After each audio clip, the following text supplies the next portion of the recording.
Have you ever seen a man drink another man's blood in a wrestling ring? Because now you have, oh my God, Hangman Page versus Swerve Strickland was sick. It was depraved. It was grotesque. I freaking loved it. It was awesome. I'm Oli Davis. I'm joined by Pete Quinnell. That felt so weird. I did no nicknames. I Absolutely started zero. to do DAD afterwards. Nope, not that one. If you haven't already, please press the thumbs up button, give us a subscribe, leave a comment down below with what you thought of AEW Full Gear 2023, and send in your Omega chats to WrestleTalk.com/support. We'll read out every single one of them, over $5. But before we get into the full pay-per-view, we're going to talk about match of the night. Yep. For me. Comfortably. Yeah, for you. Comfortably. Well, I was interested to get your take on it because you're not typically someone who enjoys the hardcore bloodshed. See, okay. I think, one, I'm getting better with it, and it's okay. I don't mind it sometimes. There's some stuff that I find a bit gratuitous, and I'm like, ugh. But what I loved about this match is it had so much emotion baked into it. It was just, like, intense, and they just wanted to hurt each other. So, like, that... Even when the violence got a bit gratuitous, it made sense because they just wanted to inflict pain on their opponent. It wasn't about, like, I want to win this match or whatever. It was, no, I'm going to murder you because I hate you so much. And that added an extra layer to it. So I was okay with it. This one was okay. This one was all right. Yeah, it was different to just the more gratuitous, like you said, weapon spots and hardcore spots because it felt like they earned it. Yeah. With the story and character Right? dynamic. Yeah, exactly. So it starts off with Swerve coming down to the ring. He gets his cool Mogul Embassy entrance where there's Prince Nana and a bunch of girls doing the same Prince Nana dance. It's amazing. I love it. And Swerve just appears, like hands in pockets, mean, cool, and he walks down to the ring. And before you know it, boom! In comes Hangman. There's Hangman. Swerve's my favourite wrestler. This is not the last time I'll say that on this review. But About Swerve? And about other people. He's Who just was my your favourite. actual favourite, though? Brian Danielson. But okay. Swerve Strickland's my favourite wrestler. He's so yeah. good. I really, just the way he carries himself. I like how, like, there's a group of guys who I really, really like, and then you see them against other more traditional pro wrestler looking people, and they don't look the part. But Swerve, whenever he goes up against anyone, he's a tall guy. Yeah. And he's got great. a really good build. He's just so good in all areas. I think I've mentioned this. I think I was speaking to Luke about this in the office recently. How the Prince Nana thing, when that caught on, could have derailed Swerve's like seriousness. It could have made him more like, oh, it's the goofy guy that's with the thing. But Swerve is so good that he makes that dynamic work. And it's like, oh, you got silly Prince Nana, and here's Swerve being deadly serious. And for somehow that combination works. I don't get how it works, but it just does. I It's think really good. It makes Swerve look more serious. The way he's just standing there very stoically and, hard miniature movements most of the time. That is emphasized by having the court jester next to him. Yeah. With lots of physicality and overblown promos. Yeah. But yeah, so Hangman starts attacking him immediately. And I'm like, great. Yeah. Because perfect. This has actually been a fantastic feud with just one bad weekend, which is the week after the awesome angle where Swerve invaded Hangman's home and cut a probe on his baby. And Hangman replied to that by next week locking up for the trio's ROH tag title defense. Yeah, which, whatever, breeze past it because they more than made up for it with all the rest of the build. To make it amazing. But it's like they learned from that misstep, and then every week since, it's just been pure intensity. Hangman started this match like he did the promo on Dynamite, where he didn't let Swerve talk, he just talked over him and cut like a brutal promo. And that's what he did here, but instead of with words, because he couldn't do it with physicality on Wednesday, he was banned from doing it, get suspended, then he wouldn't be able to get his hands on Swerve. Instead of words, he used a staple gun. And also, prior to that, he hit a buckshot immediately. Like, first thing, beats him up, buckshot. I was like, oh my god! Okay! And it was that level of, like, we're in, and we're already in third gear, starting at this match. It was a perfect way to start this match. Not just from the big move thing, but no pin. Yeah. Because if this was a title match, if this was just a match to elevate your standing in the company, you want to win it. You want to win it quick. Mm-hmm. You want a decisive victory. And there's also no pinfall in this match, but that's besides the point. Yeah, of course. He didn't make the pin because Hangman doesn't want to win. I don't think Hangman wanted to beat Swerve. He wanted to beat up Swerve. Yes, exactly. Yes. And he did that. Oh, he sure did. Yeah. And then, as you mentioned before, a staple gun. Mm-hmm. Christ. The progression of the staple gun is a work of art because he tied Swerve's hands together with duct tape, so Swerve couldn't defend himself at all, and was just stapling various parts of his body. Got paper, stapled his face, stapled his chest, stapled his arm, and he was like, "Oh, this is insane." And then after a while, Swerve just starts no-selling the staples, and he's like, "Yeah, whatever." And he manages to low blow Hangman to get the momentum. Nana cuts the tape off his hand so he's got it back, and then he starts stapling himself to prove he's like, yeah, sure, whatever. Blood already pouring down his face. Oh. He's like, yeah, whatever. Doesn't matter anymore. He is my favorite wrestler. He's so good. But then... Oh, can I just ask, because there was a moment when Hangman was stapling Swerve's face. Yeah. Was it Hangman's kid's drawing that he was trying to... What a cool spot. Stroke of genius. The drawing that Swerve had pulled off of Hangman's fridge. Mm-hmm. Hangman brought it to staple on Swerve's face. It didn't work the first time, but it doesn't matter. Got it on the second time. Got it on the second. It's fine. But then that's when Hangman... There was a lot of blood pouring off of Swerve's face here.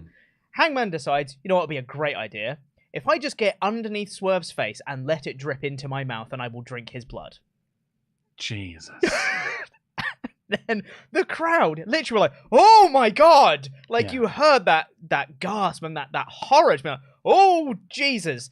And that's when everyone just went, this match is barbaric. I think he wants to murder him. Yeah. It's incredible moment. You see, I read the crowd in a different way to that. I didn't read the first bit there was that very visceral, oh my god, reaction. Yeah. But then, very quickly, like half a second afterwards, yeah! Yeah, exactly. Because it was just, there's something about watching it. I didn't know I was into this. Yeah. I've never seen it happen before. Yeah. Like, obviously, I've seen it in movies and things, but not like something that's presented as real. And yeah, Hangman was drinking Swerve's blood, and I just got really into it. From a, kill him. Yeah. Kill him kind of way. Yeah. Get your vengeance. Yeah. I watched this early in the morning, as does Pete. Yeah. And it must have been about 7:30 on a Sunday morning. And I just went, oh,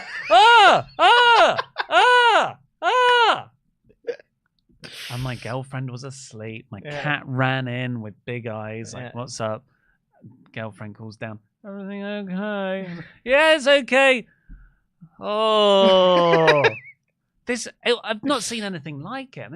It's lovely to be surprised in wrestling. Yeah, absolutely. When that moment happened, I was like, oh, it's this sort of match. Okay, I'm in. Let's go. And from that moment, I was like, this match is now... We started at third with the box shot. We're now in fifth. Yeah.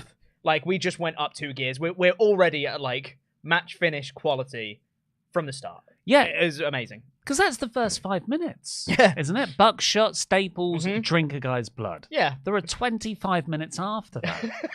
And it never, well, maybe right near the end when the interference started happening, maybe that felt like a step backwards, but everything else was an escalation. It just built from there. Like the commentary as well after that spot. Just go, Hangman Page, a literal vampire. Even Taz was a bit upset. Yeah, he was like, an ECW. Yeah, they had. I'm just going to list some spots if you don't mind that happened in this match. Death Valley Driver onto a cinder block on the hardest part of the ring, on the ring apron. Double hard in that one. A pile driver onto the barricade. The barricade's like this wide. Yeah. How they got the balance to do that, I have no idea. But they pulled it off and it was amazing. Hangman did a moonsault holding the barbed wire chair onto Swerve. Was awesome. A tombstone onto the barbed wire chair. There was a power bomb and a Swerve stomp onto the barbed wire chair, and then there was broken glass, which Swerve did a 450 onto, and then hit a JML driver on it. Oh my god, there were so many moments where, similarly to you, maybe not quite the same reaction, but just like a, oh my god, kind of moment where it was like, oh, this is horrific and amazing. That sort of moment was just time after time after time, and it escalated perfectly. Oh, it's such a good match. But when you say amazing, because this is one of those rare matches, I think, where it properly transcended wrestling, because I stopped going, that's an amazing spot, or that's a this. I almost got bloodlust. Right? Like, you've got a cat when their pupils just go, like, dilate and get huge. Yeah. That's how I was with this. I was properly carnal, like, argh. Yeah. I can't remember the last time that happened. I don't think it's ever happened in a wrestling match. I don't think I reached that level. I still maintain the appreciation of wrestling, but oh my god, this is amazing wrestling is the level I was at. Yeah, I see that those, when you watch a movie or something in a cinema and you forget you're watching a movie, you're existing and the film's happening over you. That's what happened to me in this, and it was, you get all those spots, and that just sounds like, oh yeah, okay, spot. But it's a Texas death match, so between a lot of these guys are doing the 10 count. It's a double down. They're just getting up. And each time they find a new way to make you believe there's no way they can. That's it. The 10 count's happening, but maybe Hangman just pulls himself to the ropes, or Nana just pulls Swerve out to get on his feet at the end. It was absolutely incredible. Yeah. The spots continued. Where there was the barbed wire table, where you had it's not really fall away, but the moonsault where where Hangman was holding Swerve, through the barbed wire table, onto a powerbomb, onto a deadeye, all onto the barbed wire. It was a buckshot with barbed wire wrapped around Swerve's head, and I wrote there, that's got to be it.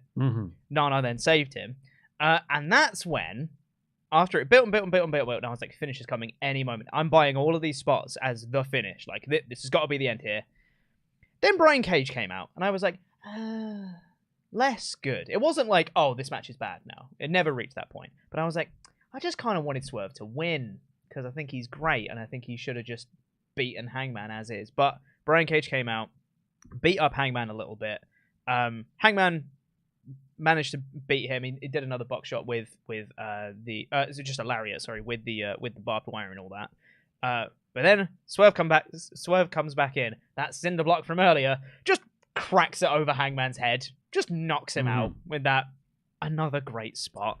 Didn't Hangman got up after that anyway? He did, just at 9. So Swerve then gets the chain, loops it over the ring post, and hangs the Hangman. Yep. Just like how Hangman beat John Moxley in their Texas death match. Very, very poetic ending to hang the Hangman.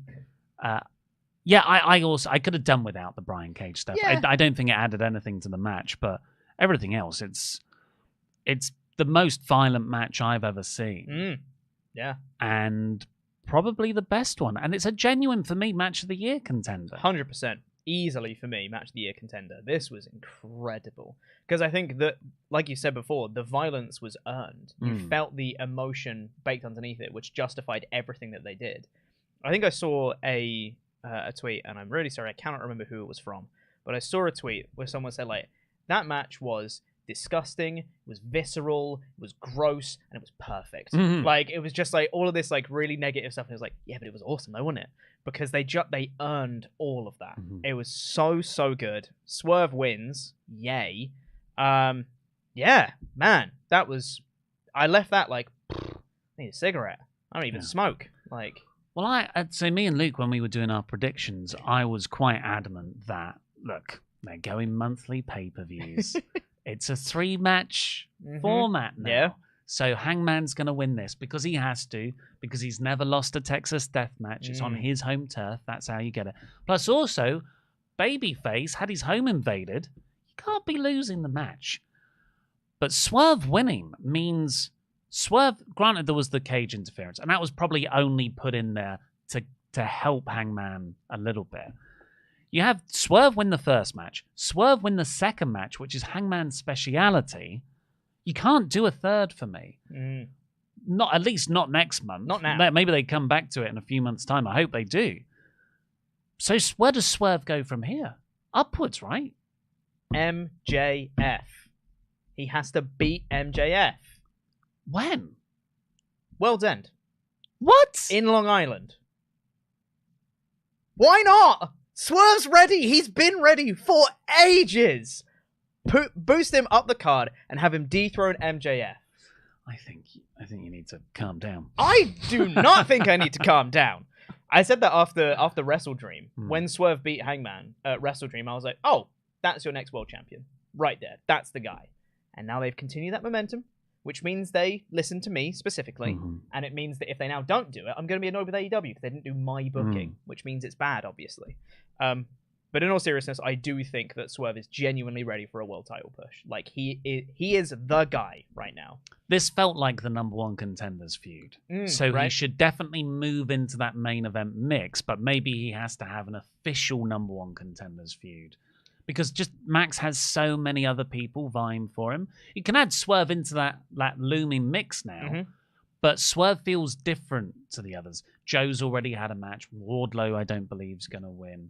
Of course, there's the Devil and stuff. Roderick Strong. MJF's got a lot of filler contenders, but Swerve could be a proper one. I just feel like you got to get through all the filler before you get to Swerve. Maybe, yeah. I mean, you could also just cut all the filler out. Just have Swerve win. It's time.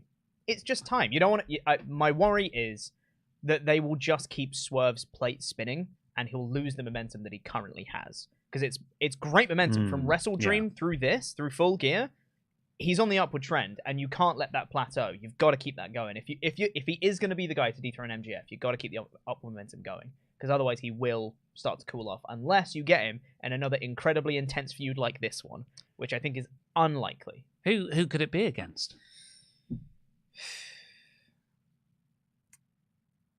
I don't know. Who's a big baby face? John Moxley's not got anything to do, it looks like, after Cassidy beat him. Yeah. I still feel... Weirdly, I feel like it's weird to say that feels like a step down. Yeah. Currently. But I think, like, a lot of people are busy in their own feuds, but I think Swerve then doing a psychotic thing against Copeland, that would be like a really big, oh, wow, you've really stepped up. Bryan Danielson beat Swerve last month on TV, so that doesn't really feel right. I don't know what you do with Swerve. Before the Continental Classic got a weird championship attached to it, I thought, put him in that. And then he can win that, and that could sort of be an informal, no, you're the number one contender now. I would have preferred it to be a formal number one contender. Yeah, like the G1. In the same way that the G1 says, at Wrestle Kingdom, you're going to do this, I would have liked the Continental Classic to be like, you won this, therefore, you get a world title shot. At soon. Revolution. At Revolution, or when their next pay-per-view is. Yeah. That would have been how I did it, but hey-ho. But we'll get on to that. Swerve's the man. Should we have a look at your Omega chats to see what you'll think? Which I will get shortly, which I should have done beforehand, but I didn't. So we're just going to be filling for time right now until I get the document, which is here. Here we go. There's a missed one from Thursday's stream, from the Dynamite stream. Bizarro Big L said, seems like AEW has some of the best heels right now. Swerve is rising. Bullet Club Gold are a menace, and Christian is your new dad. Yeah. Who are the new rising baby faces? I feel like we need some more. Well, you've got MJF. I know he's only a recent babyface, but that is like a huge new addition to their babyface roster. So it feels weird that it's only about 4 months old. Yeah. It feels like it's been a lot longer. Yeah. You've got Will Ospreay coming in now. I think he could be a huge babyface. I hope so. It's just a shame Omega is intent on being boring. What is his deal? He could be the babyface. We'll talk about that when we get to the tag match. But what is his problem? I'd also say there was a name. Once he's back from injury, Adam Cole, I think, is moving up there with his MJF stuff as well. Maybe he's the devil though.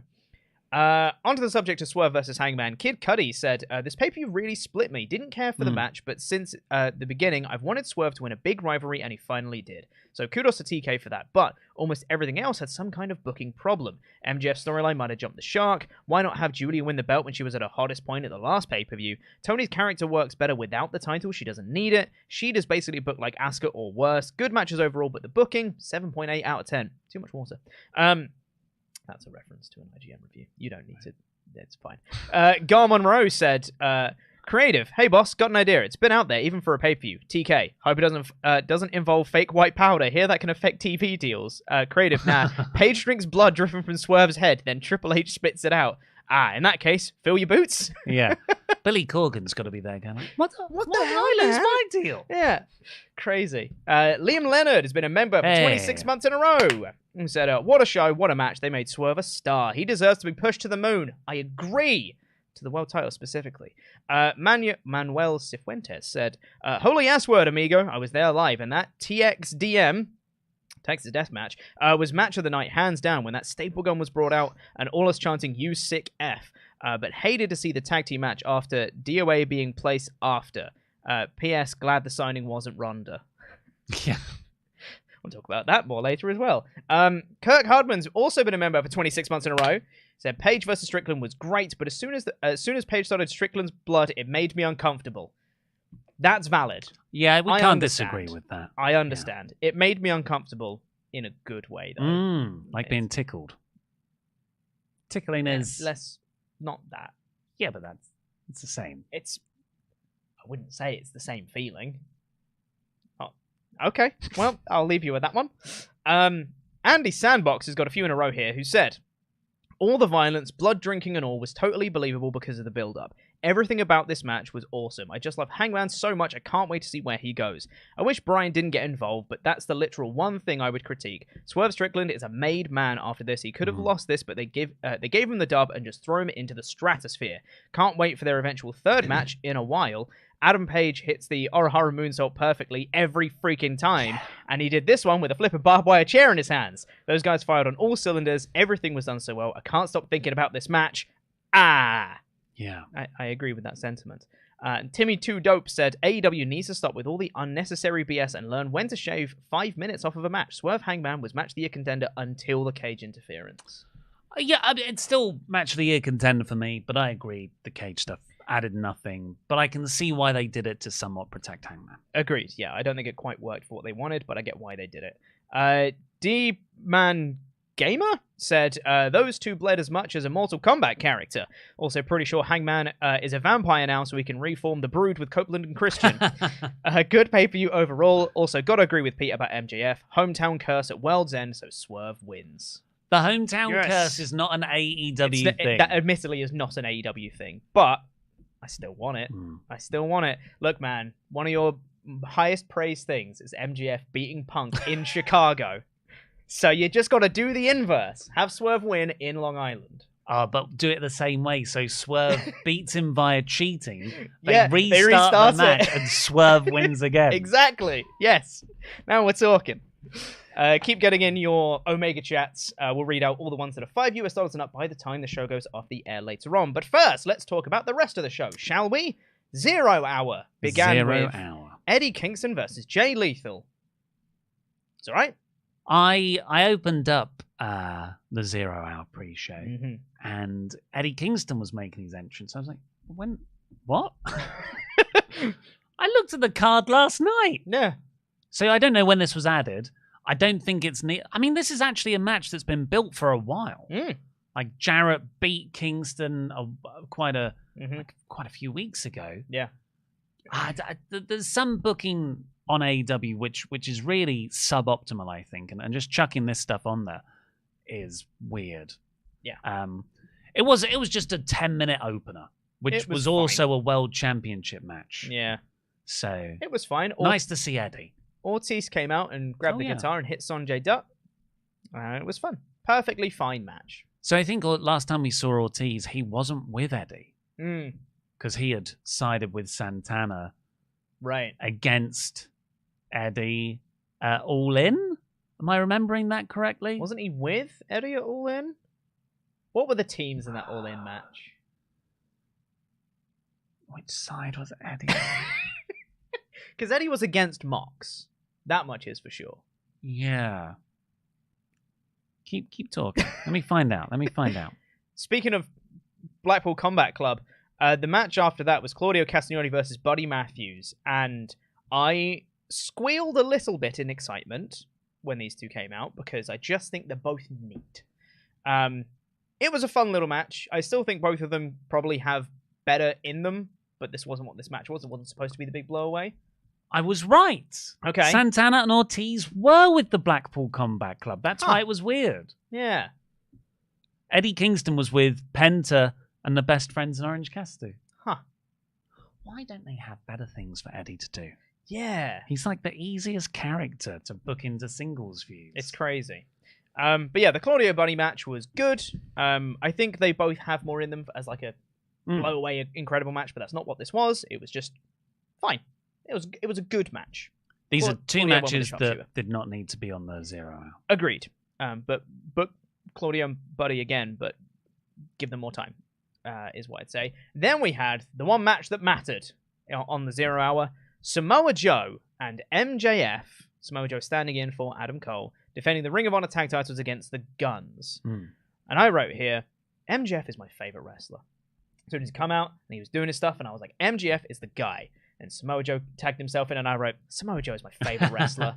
He's so fun. When he got his first tag in and was just ragging on the Guns, he did his walk away spot off a drop kick, and I was like, oh, he's just the best. Yeah. He's wonderful.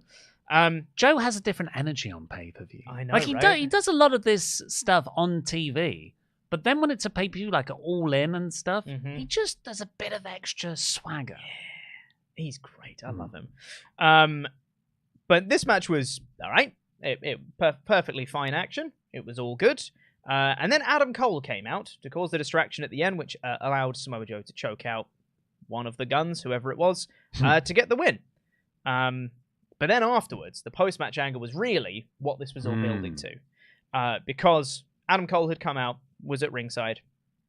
The Guns attacked MJF after the match, and they injured his knee. They got a chair and walloped it a few times, and MJF was stretchered out, put into an ambulance. Adam Cole was there by his side, and as he gets put into the ambulance, MJF screams out to Adam Cole, Adam, don't let them take my title. You have to promise me, don't let them take my title. And Adam says, I promise. They won't take your title. And the doors close, and MJF is driven away, and the 0 hour ends. And initially I thought, that's an incredible angle. Yeah. What a tease to get you right into the main show.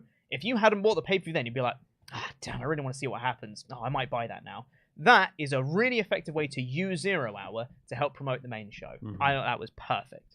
Yeah. It's really, really exciting stuff. Because you're like, this is the lowest point. Yeah. How on earth can Max get out of this? He's being taken to hospital on the night of the show. And it's because they didn't really have sort of they didn't have a good enough. They gave you what you would expect from it, as opposed to what I think they needed to do from an angle of this this style, which is go above your expectations of precisely. What it might be. Yeah. It's kind of like the smoke on Lost. You're like, oh my god, this is cool. What's it gonna be? And then it's you nothing. Find out, okay, it's like a machine thing. Okay, I guess that's the standard payoff. Yeah. And you can see Adam Cole was looking a bit like, oh god, what do I do? I promised him that he needs to keep the belt, but I don't really have a plan for that. What do I do? And I was like, that's intriguing. Yeah, what definitely. is Cole gonna do? That's really good. Over the course of the next match happening, I was like, oh, I don't know if this is a good idea, actually, because I don't know what they can do that would actually be good at this point. And then you're like, but they always do great stuff. Like Max every time comes up with a better idea than what I thought they could do. Exactly. Trust in AEW and MJF storylines. Yeah.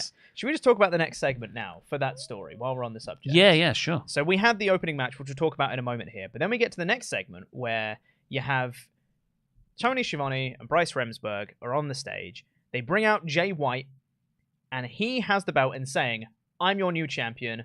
Come on, tell them the news. I'm the new champ.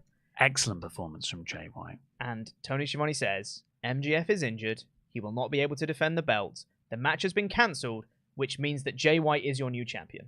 Wait, just before he says champion, I think, boom. You know it's all about the boom. That happens, yeah. That one, yeah. And Adam Cole comes out. Let's talk about the whole segment first, and then we'll break down all the plot holes here. So Adam Cole comes out and says, look, I promised Max that he would not lose his belt, and I've already spoken to Tony Khan, so I'm going to fight in Max's place. It's going to be Adam Cole versus Jay White in the main event. What? That's a bit weird. But even then I was like, okay, well, trust in AEW, trust in MJF. Like, this is... I love these. And I must say, all the performances were amazing. Very good. Jay White was healing it up in such a horrible way. Mm-hmm. Adam Cole's ability to show concern on his face, like his eyes are this portal to this wounded man's soul, is really effective. But yeah, it was just... This is where I started to think, oh, but that is an AEW practice. If the champion's injured... Sure, have a title match, but it's an interim champion. Correct. That's the premise that they set. If the champ is injured, and they'll be back soonish, they have an interim champion until they're back. Why was Jay White just going to be gifted the belt? That didn't make sense. And I get you'd say, well, it's because the plan was they will have the match by the end of the night. But to make a more believable angle, to stop me asking these plot hole questions, you have to think about that. And you go, okay, Jay White is going to become the interim AEW World Title. You just add a word into the premise. Maybe Tony Schiavone forgot it. Yeah, maybe it was written in there. But if they just added that in, that would make it so more believable.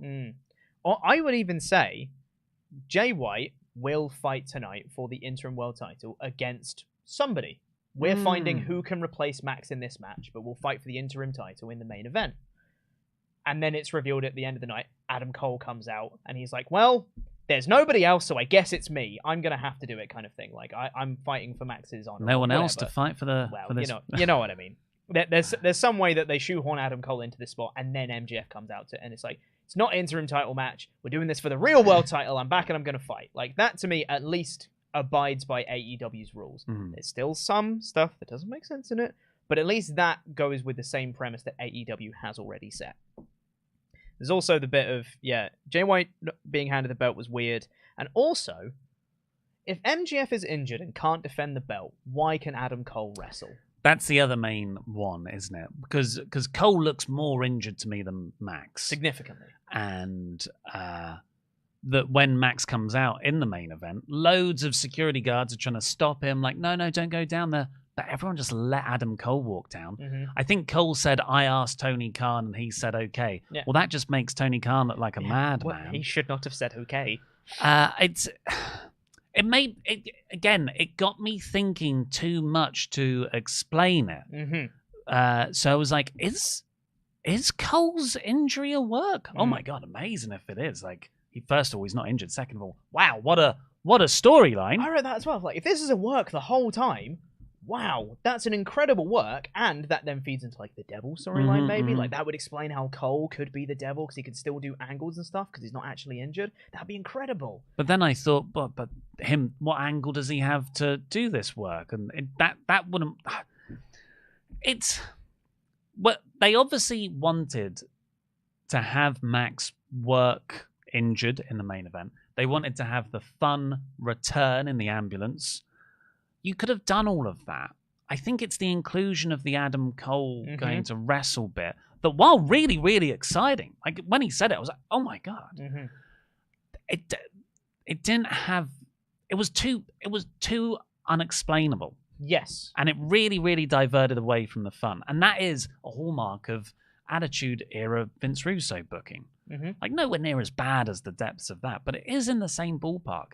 And it doesn't make sense. Yeah. And AEW is very good, generally, at making things make sense. So when stuff doesn't, and it feels so potpourri in a bad way, it really, really glares. And I think that's what a lot of people have latched onto. Yeah. Because a lot of people did not like this show.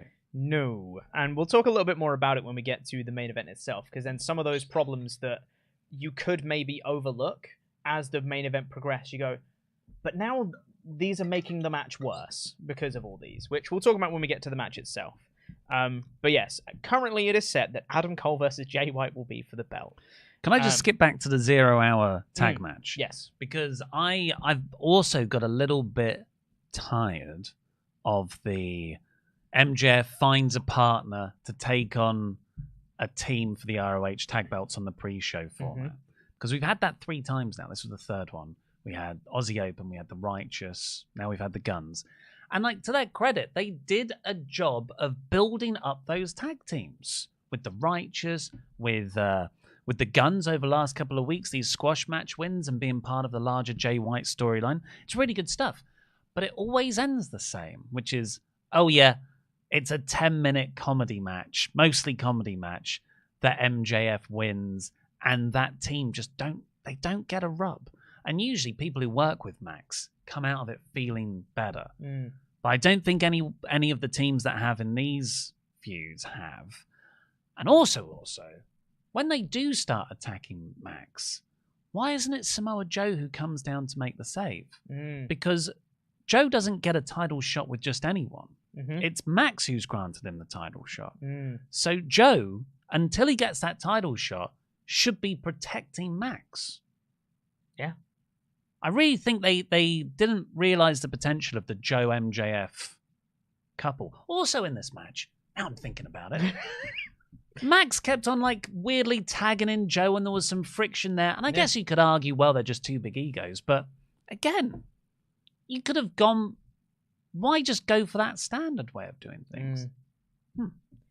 They also tried to hit stereo muscle busters, which I thought was quite fun. That was good. Spot. But regardless, so jumping back in time a little bit, we go to the opening match of the main show here, which was Christian Cage, Nick Wayne, and Luchasaurus versus Sting, Adam Copeland, and Darby Allin. Gotta say the heel's proper name. The Patriarchy! I love the Patriarchy. It's a great name. But what am I talking about? Am I talking about the faction? Or am I talking about the socio-economic system that's allowed me to flourish? I really hope it's one and not the other. Privately. Don't hate the player. Well, that's the game that you... Whatever. Ric Flair was also there. Great. Nigel McGuinness said... Patriarchy. He said... He should be in the Patriarchy. Oh, I hate that. Nigel McGuinness said he comes back just as much as herpes, and at this point he's just as welcome. Very good line. McGuinness was great on commentary all night. He was very good. Christian had an entrance, or the Patriarchy had an entrance, with what was a children's choir. I hope they're all Christian's kids. And they're just, singing Christian, like an a cappella version of Christian's theme music. They weren't wearing turtlenecks, though. That would have been... Imagine that. The cherry on top. I thought they were, because they're all in like these black T-shirts. I thought, how high are those necks? There was also Steve-O was at ringside, so Luke would have given this a 5 out of 5, I assume. So I don't listen to Off Menu, the podcast, but my partner does. And Steve-O was a guest this week. He's been promoting his hot sauce. I see. Which isn't as hot as you'd think for a guy famed for crazy stunts. Yeah. He doesn't believe in washing his hands. He says that's why he's never gotten sick. Because he never washes his hands, even after the toilet. And I've been thinking about that for 2 days. And then he appears in the front row and high-fives Darby Allin. Yep. I think that's more unsanitary than Hangman Page drinking Swerve's blood. I think that makes me more uncomfortable, honestly. What, of all the crazy things Steve-O's done? That's the worst one. Disgusting. Weirdo. Luchasaurus chokeslammed Darby Allin over the rope onto the apron. What a spot. That was great. Ow! Really, really good spot there. This match I thought was pretty good. It was fun. It was a lot of fun. Yeah. It's part of Sting's retirement tour. Yeah. And it was just a way for the California crowd to say bye to him. Which probably means they should have promoted it more as Sting's final match in this territory. Which Darby Allin had to say on the mic after the match. To be like, guys, make some noise, please. Come on. Because they weren't cheering Sting enough. Ric Flair got low blowed. 10 out of 10 match. And Christian ran away through the crowd before Adam Copeland could get his hands on him. He ran away, which I think you've mentioned this before. It's a bit undermined from the fact that Copeland's already got physical with him. Yeah. Like 3 weeks ago, Copeland speared Christian, and when he finally decided to team with Sting and stuff, which is a shame because he could have gone like 2 months of bubbling build and they never touch. Christian had a great spot where I think Darby was about to make the hot tag to Copeland, but Christian had gone underneath the ring, emerged from under the apron and pulled off Copeland and then ran away. It's great. Christian's great. I mean, they're actually doing a really good job of making me want to see Christian versus Copeland. Yeah. After the way Christian left his kids. Mm-hmm. He left Luchasaurus and Nick Wayne to get pinned here. But it was good. Yeah, they shouldn't have done the spear weeks ago for me. Yeah. But it was good. I wonder how long the retirement segment for Sting will be at Revolution. Because I think it's going to be long. Too long. Yeah. We'll see. We then had the Jay White Adam Cole announcement that we spoke about before.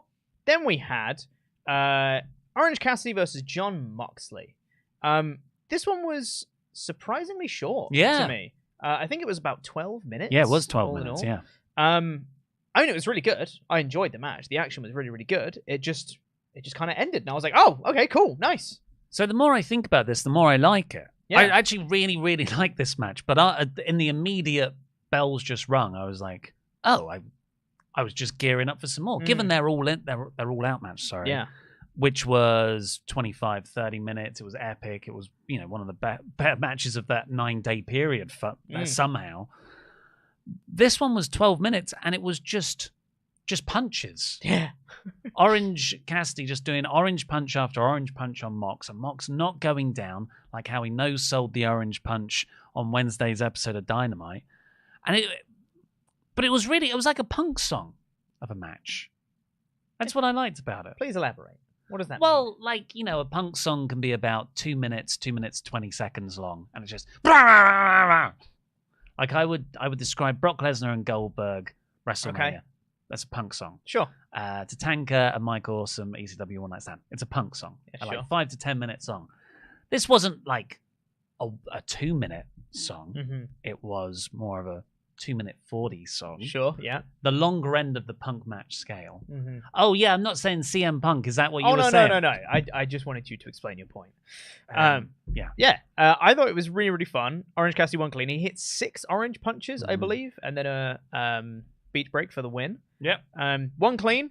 A very good match. I think it was a nice, sort of redemption from All Out to have him get the win clean here.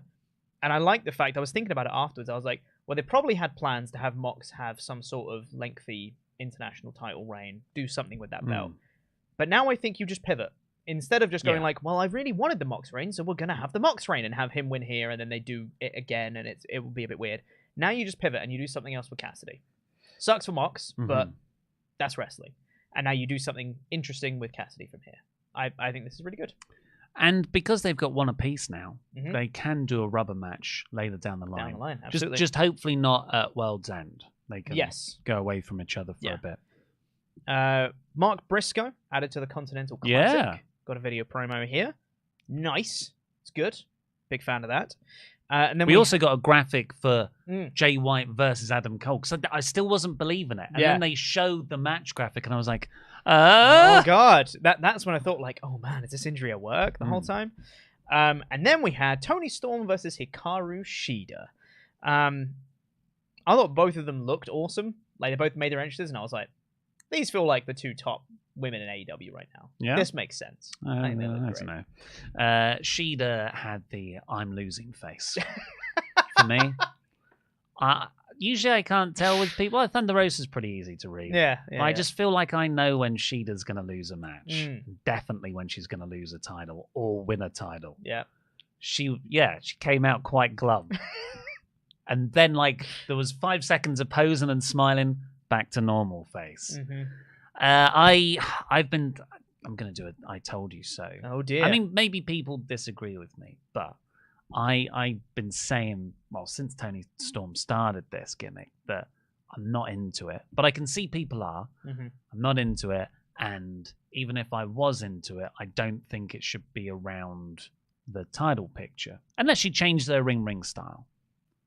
Like, or rather, she sticks to her old in-ring style. Because if this gimmick starts to get woven into the matches, I think it's going to become a bit tiresome. Mm-hmm. And for me, that is exactly what happened. I thought Tony's goofing around, while funny, it wasn't funny to me, but I can see how it'd be funny to people. I thought really just sort of ruined the match. And it sucks that it's Shida again, taking a loss, losing a title, transitional reign in a 10-minute match. I really liked this match. Did you really? Yeah, I thought it was really fun. I really like it. I mean, I adore Toni Storm's character. So for me, that already like helps all of this stuff. And I like the fact that the character's being woven into the offense. Because for me, one of the things that really is one of my pet peeves in wrestling is if someone has some sort of character and then they get in the ring and that character disappears entirely and they're a completely different person when they wrestle. I like that Toni Storm has adapted her offense to this new character. And I think some of the spots where the butler handed her a shoe and put it in her in the back of her trunks, and she had another one, so Aubrey took the one in her hand so she could use the shoe behind her back and the other shoe behind her back. I thought that was a really clever spot. That was a good spot, yeah. And there was stuff where she put like the metal tray in trunks. That one didn't quite work because it kind of slipped out the bottom so you could see it, but whatever. I like the idea of a lot of this, and I think it worked for me. I enjoyed it a lot. So yeah. I'd say usually I agree. Work your gimmick into the style you wrestle, but that's usually for gimmicks I like.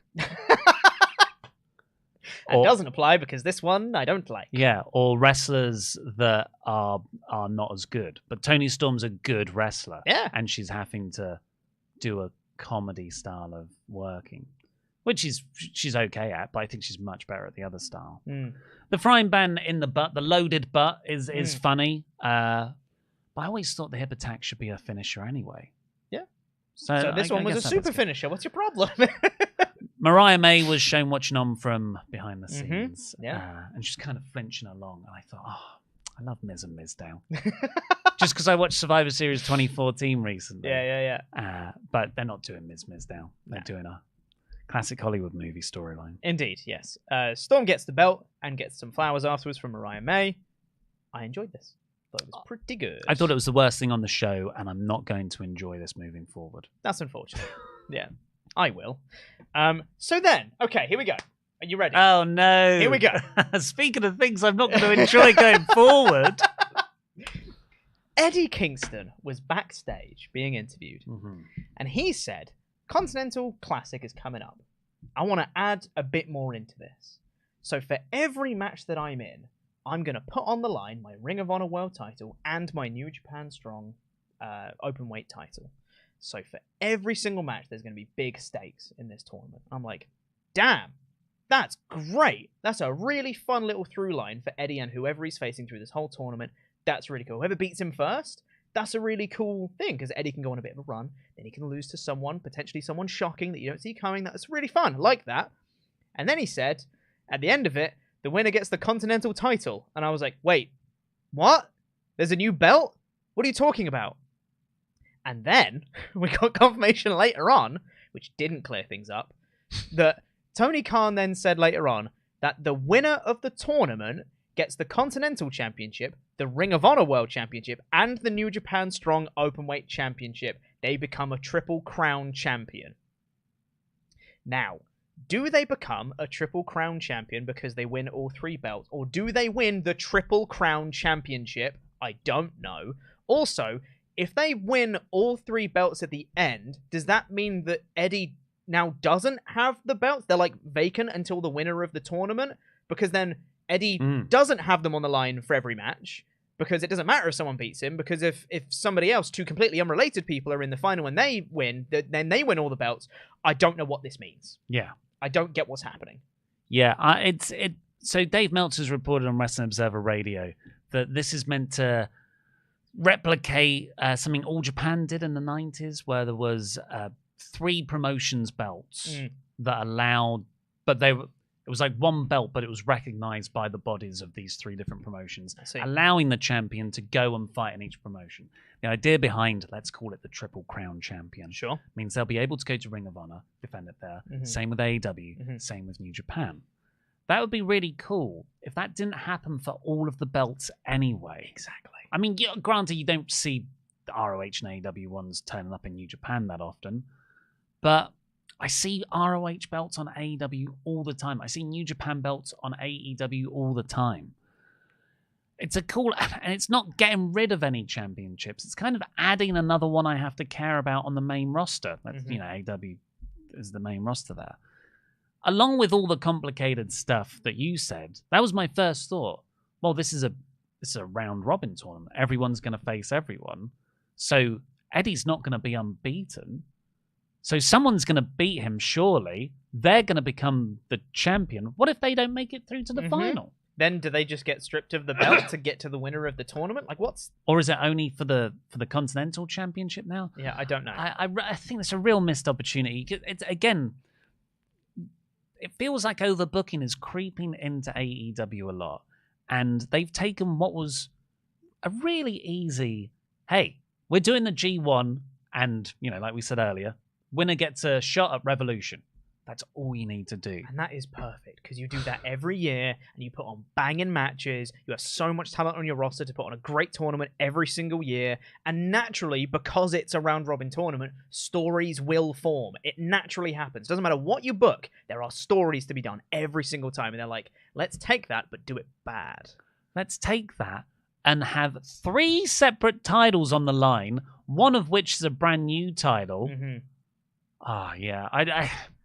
I'm really disappointed in this because I was very much excited by this tournament.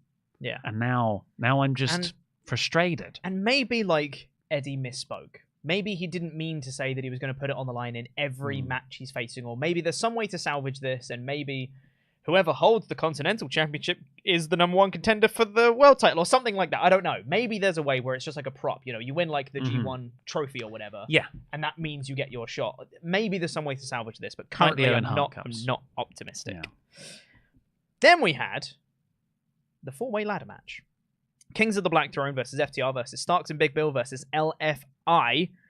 And this really woke me up. Because crazy good. This was really good. Because I really enjoyed the Storm and Sheeta match, as I mentioned. But then you had the Eddie Kingston one, and I was like, what? I was just really confused for a second here. Then this match, I always went, oh my god, okay, I need to stop thinking about that because I need to think about this because this match is chaos. Yeah. So much happened instantly. It was awesome. Yeah, no one was really trying to get the belts. They were just getting more ladders. Yeah. Loads of ladder spots. It was awesome. I thought Cash Wheeler was amazing in this match. There was a spot that Malachi Black did where he was on the ropes and he was running towards... It was Cash, because Cash did pretty much everything I made a note on. Yeah. I just noticed that coming up. I was like, Cash is doing every spot. And Cash Wheeler was running towards him off the other opposite ropes. And Malachi just did a tug of the top rope, which slingshotted the ladder into Cash. I thought that's the cerebral nature of Malachi. And it was even better because it rebounded off Cash and just went back to its starting position on the ropes. It was so perfect. We got meat chance for Big Bill and Brody King. Okay. Here's my take. Oh, dear. Meat is going to get tiring. It is. And it's going to become the new what? Oh, I don't think it will be that bad. I loved it in the first one. What was that? Hobbs and Miro. Miro, yeah. That was brilliant. Real fun. And then the few it's happened since, I was like, yeah, but nowhere near as good as that first one. And then it happened on Dynamite, I think. Who was it between? I can't remember. But yeah, there was some meat chance. And I thought, oh, it was Powerhouse Hobbs and someone in the 8-man, maybe? Sure. Maybe it was that. And I just thought, the people saying meat is actually taking me out of how awesome this is. Oh, interesting. I like it. And then when it happened here, I was like, oh, I'm done. I'm done with meat chants. See, I think the difference for me, like a what chant, you can actively tell that a crowd is not listening to a word a person is saying because they're waiting for the pause in the sentence so they can say what. It actively detracts away from something that a story that people are trying to tell. Whereas for me, meat chants are when people hit each other.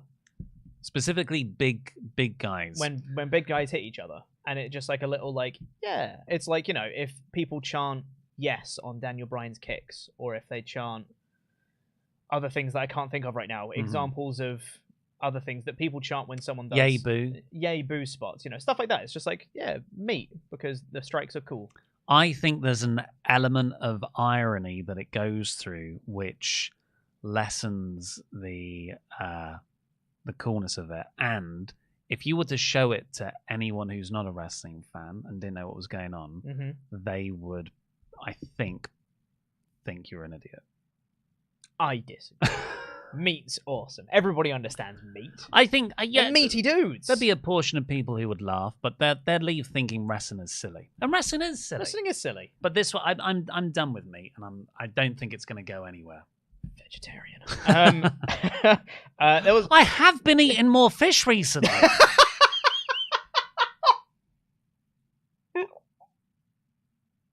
You said that so seriously. Is that it? Oh my god! But I have. Got high cholesterol. We probably need to speed up because we've been going for nearly an hour and we are halfway through the show.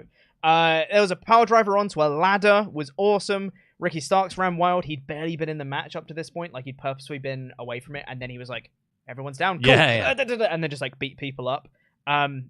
Brody King delivered an insane move to Dralistico through a ladder that was set up as the bridge on the apron. It was his Gonzo Bomb finisher. The Gonzo Bomb. It was awesome. Then Cash hit a splash from the top rope onto Brody on the ladder. That was amazing. And I thought there was a really fun finish to this match as well. Yeah. I don't think the camera quite got it right, but I like the theory of it, where Starks was being pushed off the ladder. Big Bill was underneath him, so we just caught him, put him back, and then Starks pulled the belts down. I was like, that's really cool. That's a fun finish. And Starks and Bill retained. Yeah, it was just chaos and then quick finish out of nowhere. It was really, this was an excellent match. Yes. I thought Brody King is the other person who I thought was a real standout. Him and Cash.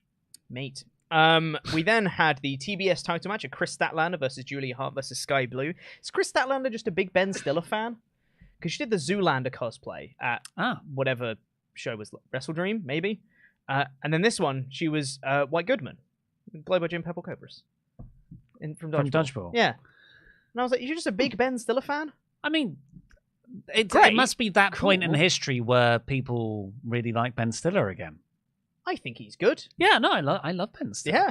Hopefully we get a Cable Guy next. Which, of course, not a film he's not in much, but he did direct. Yeah. I really like this match as well. I thought this was really fun. I was really impressed with this. I've been so impressed with... not so much that Statlander's a tricky one because she is great in the ring. Absolutely. But this reign hasn't done anything for me. But Sky Blue and Julia Hart, to see their progress over the last couple of months has been a real joy. And Julia Hart winning here, I know you said she probably should have won at Wrestle Dream. I was on holiday for that sort of the hotness, so I wasn't there for that. And when I've watched it back, I haven't quite got it. But here I was like, you know what?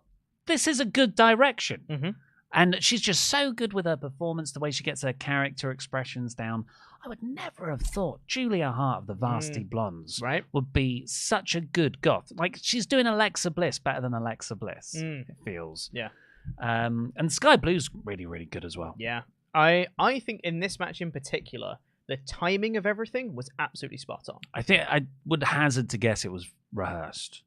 Probably. That's what it looked like, but it was good. Yeah. It is very, very well done, because I think while the action was good and everything, and I really enjoyed it, the timing of all the spots just like it flowed with the emotions of the match really, really well, to the point where the finish that I really enjoyed was Statlander hitting the Saturday Night Fever onto Sky Blue, goes to the pin. Julia Hart immediately rushes in, lariats Statlander off the pin, and very, very quickly, like super quick, bang, straight into the pin for herself. 1, 2, 3, she gets the pin. She gets the win.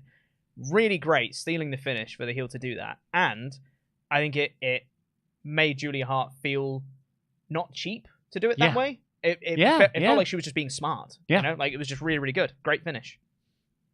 We then got on to the big signing, the big announcement, the blockbuster signing from Tony Khan, which was actually worth it. Yeah. This one did not feel anticlimactic in any way, shape, or form. Because dun, it was Will Ospreay. Will Ospreay, yeah, worthy of the build. They said it wasn't. Well, it was reported it wasn't Mercedes Moné, and it was like, well, who else could it be? And the name was, well, Will Ospreay, because even though his deal finishes in January with New Japan, they could have an agreement worked out if he's going to still work New Japan. And it's Will. It's a huge coup for AEW. Absolutely. And you look at this year, and granted, WWE have had a few big signings themselves. Although, who have they? Jade Cargill. Yeah, Jade Cargill feels like such a big thing that you forget that AEW got Edge. AEW kept all of the elite. And now they've got Will Ospreay as well. And, maybe Mercedes Moné comes along as well. Of all the big contract stories this year, AEW have won them all, I would say, apart from Cargill. And, the Punk thing's different. If Punk turns up in WWE, I wouldn't say WWE poached him from AEW. AEW got rid of him. And then it's like, well, in 2024, there's loads of names in WWE up for grabs. Yeah, and AEW. I think us and me definitely have slept on AEW's signing momentum. And this is another one. So, yeah, great. Well, yeah, it must have been a lot of money. Yeah. Because, well, that's what he wanted. And but NXT got Brian Pillman Jr., so... Oh, yeah, I forgot about Brian. Well, again, that's AEW let that contract expire. Yeah. I think Ospreay is great, and I'm very glad he's in AEW. He had a fun, typically down-to-earth promo, where he's like, all right, let's just get the bad news out of the way first, bruvs. I'm not going to be here for a bit. Yeah. I've got to finish up in New Japan. And he's so likable, because he says, I've been with New Japan since I was 22 years old. I've got to finish this 8-year deal, but I'll be here in time for the Road to Revolution. On the Road to Revolution. And cool. Will, knowing Will ever so slightly, he is incredibly loyal. So I bet one of the things would have been, well, I finish my New Japan date. And I think still working for New Japan and any other promotion that he has a sort of connection to, like Rev Pro or 1PW, like he would want a deal, even though he spoke about just wanting money. I think he would prefer a deal where he could still have the opportunity to give back to those promotions 100%. and any wrestlers that he's worked with. Yeah. Really, really good news. And he said, Tony, line up some challengers because I'm going to do something big at Wembley All In. All In. Dave Meltzer said this week, well, the only thing I can think of other than money that AEW could offer him would be win the title at Wembley. That would be huge. Maybe he's the one to dethrone MJF. Well, that's it. You're talking Swerve. I think Ospreay versus MJF. Or about Ospreay, All In. Or about Ospreay versus Swerve. I mean, that would be good too. That would be very good. I'd be well on board with that. We then had Hangman versus Swerve, which we've already spoken about. Then we had the Golden Jets versus the Young Bucks. I don't care about this story. No. Which is really a shame, because I adore 3 out of 4 people in this match. Hey, we all love Jericho as well. Well, just not this year. Well, yeah, sure. Or last year.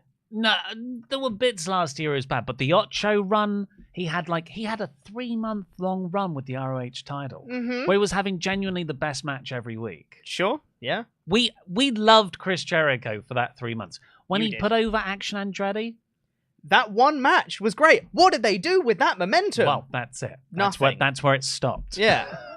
And it's been a year now. Yeah. And he just keeps on getting into storylines that would be better without him. Yeah. I thought there is a hint of a good story in here of Kenny not, he's going to have a match of respect against the Young Bucks. And the Young Bucks are like, no.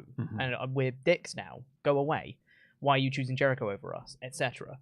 There's some good stuff in it. There was some good psychology in this match. Like, they worked over Jericho's arm. There was a really fun spot that I liked where Jericho did a double clothesline. One of them went down, one of them didn't, because his weak arm wasn't strong enough to knock down one of the Jacksons. That was great. That's a really fun spot.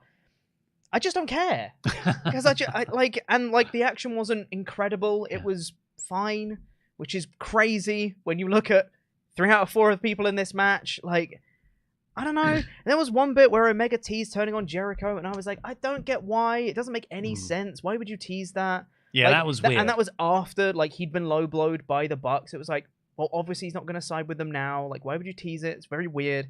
It all feels very, very strange. And then Omega won with the One-Winged Angel. And I was like, well, I kind of don't want the Golden Jets to stay together. So, man. Yeah. I got too excited when Kenny teased turning on Jericho.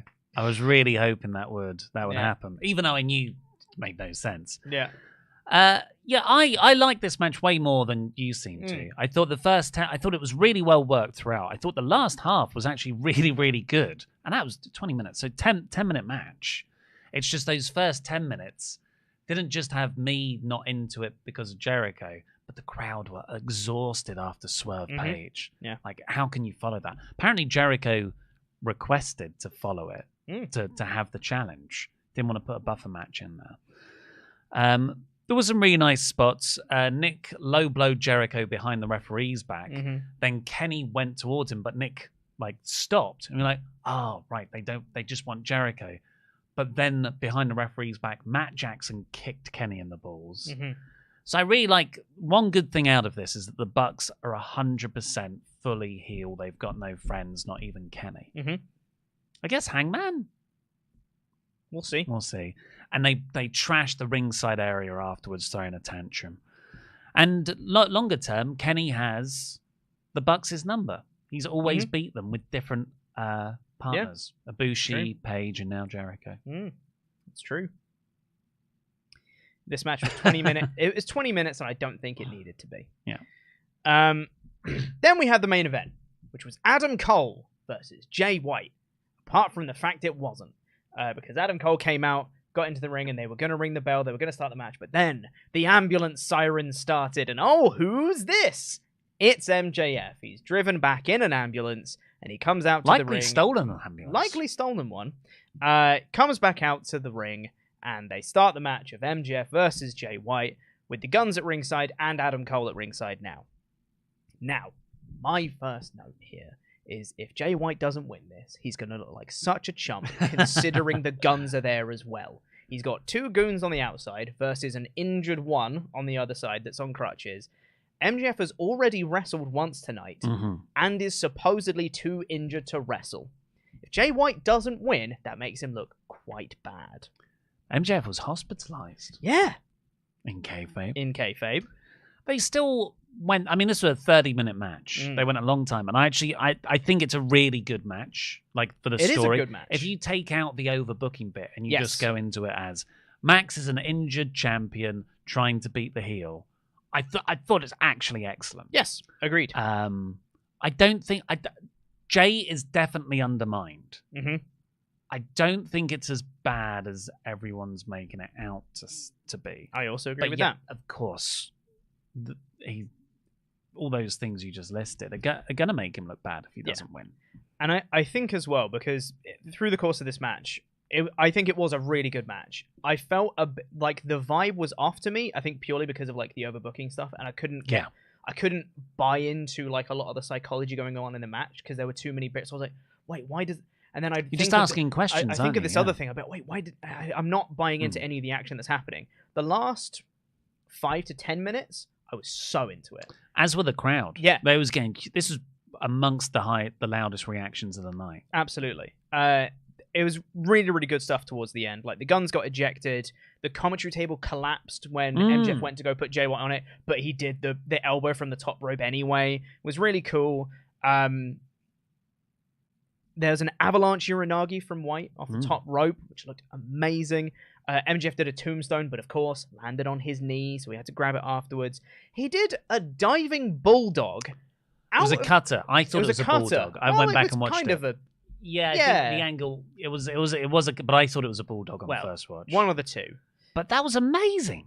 Just from out the ring, dived feet first over the top rope, grabbed White on the way down to the floor. Great spot. It was really cool. The story that I think might be missed coming out of this because of all the overbooking stuff that kind of overshadowed it is Cole was constantly pushing MJF to do more stuff. Cole was like, do a dive, even though he's injured. And he was saying he was the one telling him to do that diving out the ring spot and stuff like that. There's a lot of times where Cole's like, push yourself, come on, you got this, do more. And even the commentary were like, I think Cole might be a distraction at ringside here for Max. That line came when Max went for the Panama Sunrise and his knee gave way. Yeah. It was a bad idea. Yeah, exactly. So all of that stuff was happening, and I was still, while the spots were superficially great, I was still kind of struggling a little bit to buy into the match. But then, towards the end of this match, Cole had the towel and was ready to throw it in because Jay White had locked in the figure 4. And it was that was a great spot. Uh-oh. And then Cole lifted up the towel, and I was like, oh, what if? They made me believe for a second there. MJF managed to reverse it and managed to stupid figure 4 spot where they reversed the pressure, whatever. But then after that, after Jay White gets out, he goes over to the side where Adam Cole is, and Adam Cole looks down at the Ring of Honor belt, and he looks up at Jay White. He looks down at the belt, and he's kind of hobbling over to him. Goes to hit Jay White with the belt. Jay White grabs it, hits MJF with the belt, and I was like, I bought it. Hook, line, and sinker. I was Did you really? I was like, that's it. That's the finish. It's so perfect. I think because I bought into the Adam Cole, when commentary were like, Adam Cole's a distraction. I was like, Cole's going to cost Max the match. Oh no. Hit him with the Ring of Honor belt, and I was like, that's it. That's the match right there. And I was like, what a perfect symbolic way for him just to leave it with the belt. It would have been so good. It was an earful. And I leapt out of my seat for a second. It was so good. They did another one after that where the guns came back out. Dynamite Diamond Ring was in there as well, which MJF had managed to get. Jay White had it originally because Adam Cole put it on the side of the ring, put the ring on the ring.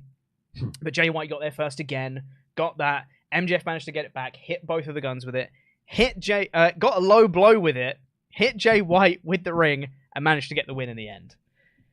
It was a good final 5-minute sprint at the end there. Really, really great stuff.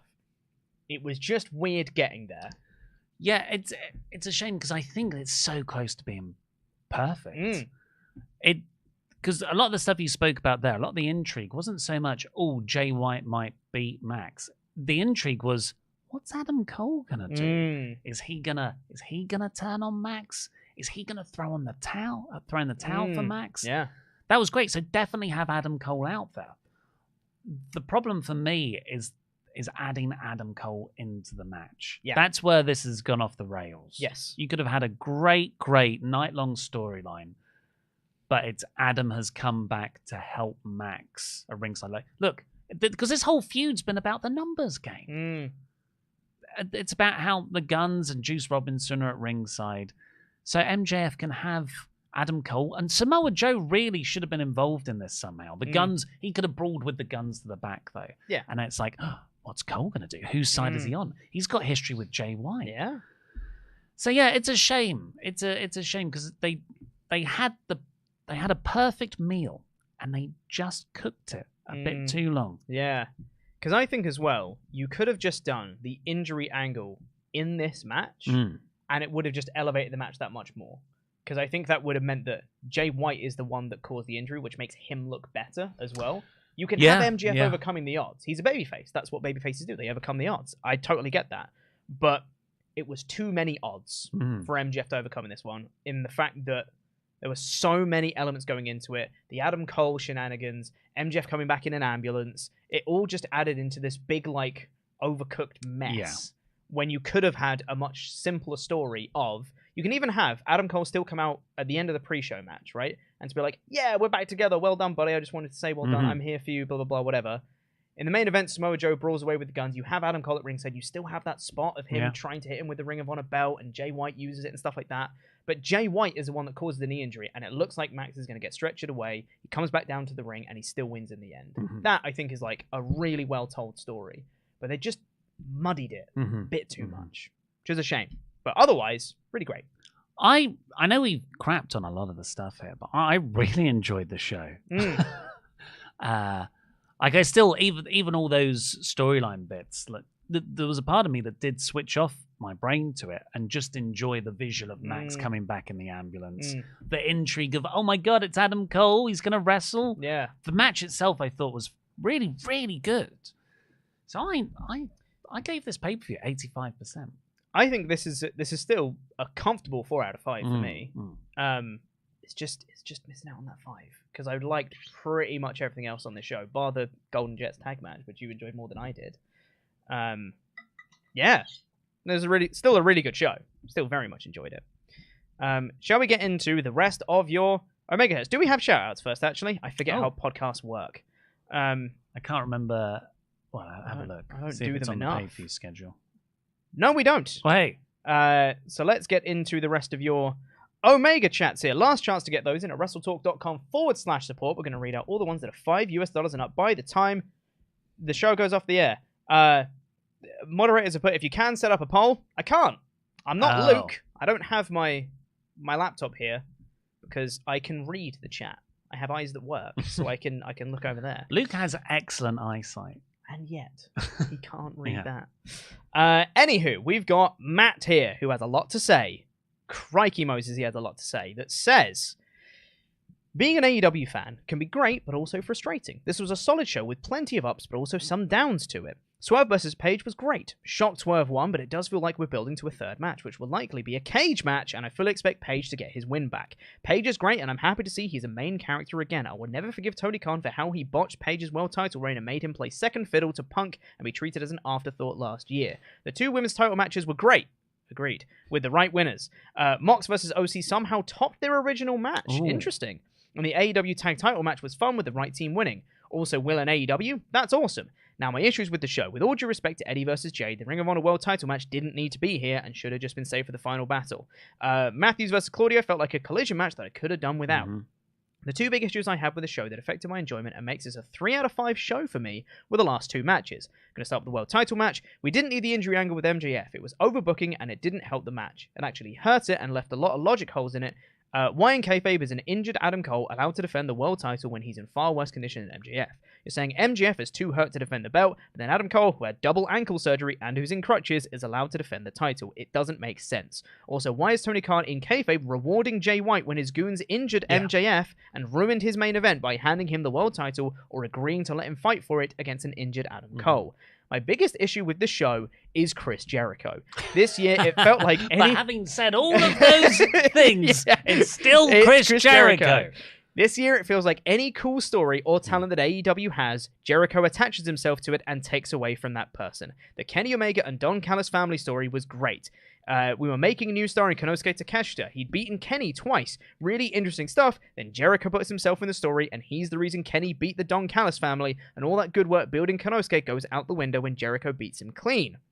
We have this Continental Classic with 12 of AEW's best wrestlers in it. Instead of putting Kenny in that, we're putting him in the Jericho mid-card vortex, and they're likely winning the tag belts. Really wanted Omega versus Bryan too. Yeah. That was all what Matt had to say. Well read. Goodness me.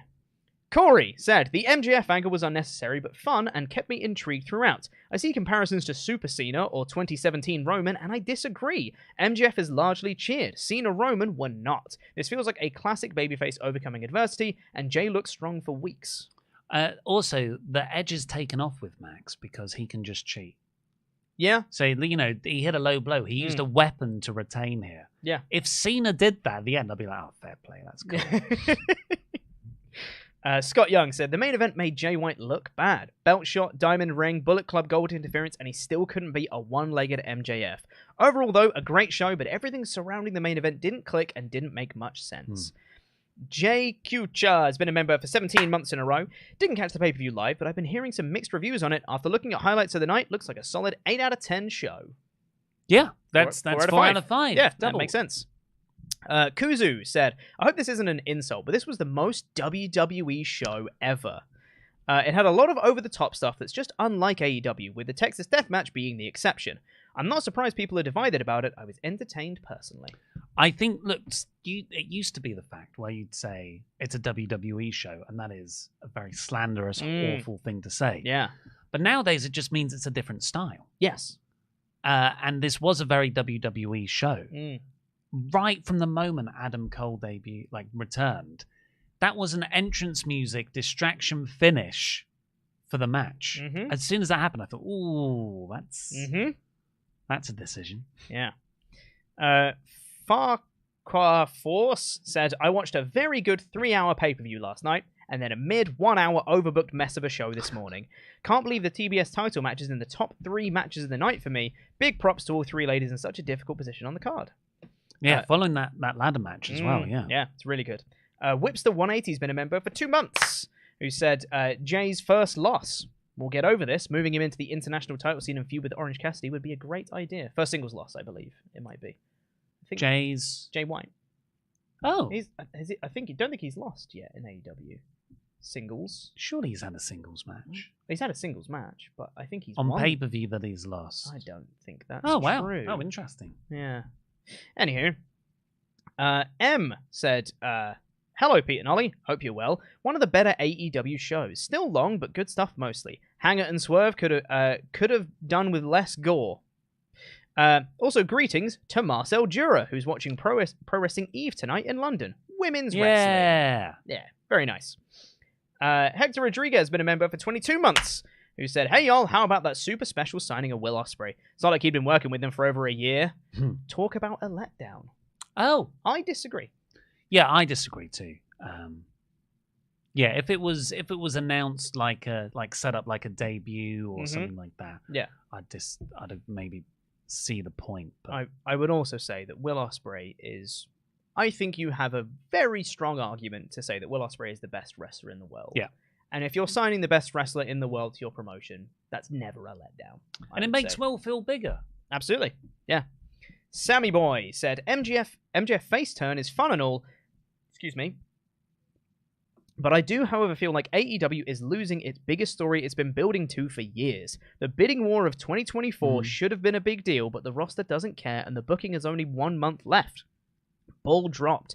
Only way to fix a story is to play it as a shoot and have him take a per-appearance deal. Other feds buy MJF to boost pay-per-view buys. You can't have this be a Punk-esque wait-at-home story to make it a true traveling nomad champ. Is there a chance Tony does a screw job? I think the bidding war of 2024 is done. Like, it's MJF caught fire as a babyface. It's worked better than anyone could have hoped, and ever since then they've just started playing the bidding war down. I think the first episode of Dynamite will be, or maybe even at World's End. World's End in Long Island. MJF announces, "I am AEW for life." Yeah, something like that. Yeah, because I think the bidding war of 2024 totally works when he's a heel. Yeah. But the face turn happened and you change your plans. It's simple as that. It would have been a great story, but it would have been. It didn't plan. Like, it's like if someone get injured. There's some forces of nature you can't control, and Max becoming a super babyface meant this story couldn't work. Evan Buckley's been a member for 23 months, who said, Ospreay saying he wants to do something big at Wembley. Got to be an AEW title match, right? Hope so. Eric Barron's been a member for 12 months, who said, were you disappointed like I was with the hype of the mystery signing? No. Not at all. Jonathan Berube has been a member for 24 months, who said, I have a theory on who the devil could be. That person is Jungle Boy, as he has issues with the Acclaimed and MJF. Thoughts? Yeah, and there was a glass breaking spot, and it makes sense on paper, but I think it will be a letdown. Yeah. Andy Sandbox has things to say, who says, booking for drama is a very contentious idea for AEW because we all walked into this match knowing MJF can be a workhorse, and Jay White is one of the greatest rivaling Okada, Omega, Ospreay, and we didn't just get schmoz, we got an overt amount. At this point, Adam has to be the devil because it needs to be him to make sense. Adam Cole's not an idiot, he's a multi-time world champion known for being an absolute wormy smart heel. He gets the belt to Jay, he gets the ring to Jay, he's totally helpless. AEW hasn't lost me on this, but I hope they look at this main event and take away that it was fun, but just that, and it should be more than fun. They need to tone down how much MJF is being portrayed as a hyper babyface. We've gone too far the other way. Orange Cassidy is the smartest wrestler, does the pocket spot and gets in Mox's head, involves the exposed turnbuckle and hits a solo amount of punches and wins where he should have. As strong as Mox is, he shouldn't get out of that. Follows the logic. I like how solo amount of punches it's great. Means one, but now means many. Yes, it's great. JCM says, the time is right. MJF can lose to Swerve and still be a huge star. Swerve should be the biggest heel in AEW, only to be dethroned by Ospreay at Wembley. That's what I've been saying. It's time. Stephen Costa has been a member for 18 months in a row. He said, afternoon, lads. What a show. I also think Cole is the devil. It's either him or Jungle Boy Lad. Also, I will see you Saturday night. Yes! Saturday night, we're doing Survivor Series Watch Party. You can come watch it with us at the Long Arm Pub and Brewery. Link will be in the description. It is in the description. I made that description. I remember. It's there. Go get your tickets. We're watching it on Saturday. I'll be there. I'm challenging for the Jam That Championship against Dan Layton. I'll win. Because it's not jamming in his stupid jam in the jar this time. Zach Robinson has been a member for 30 months.